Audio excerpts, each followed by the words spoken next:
കോഴിക്കോട് എഗരൂരിലെ ദേവദാസിന്റെ മരണം കൊലപാതകമെന്ന് പോലീസ്. മകൻ അക്ഷയ് ദേവിനെ അറസ്റ്റ് ചെയ്തു. മദ്യലഹരിയിലായിരുന്നു കൊലപാതകം.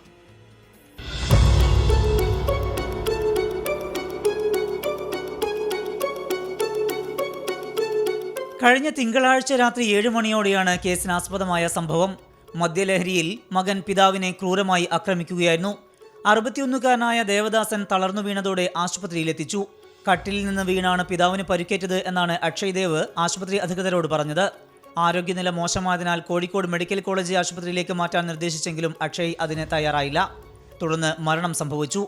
അസ്വാഭാവിക മരണത്തിന് കേസെടുത്ത പോലീസ് അക്ഷയ് ദേവിനെ വിശദമായി ചോദ്യം ചെയ്തതോടെയാണ് കൊലപാതകത്തിന്റെ ചുരുളഴിഞ്ഞത്.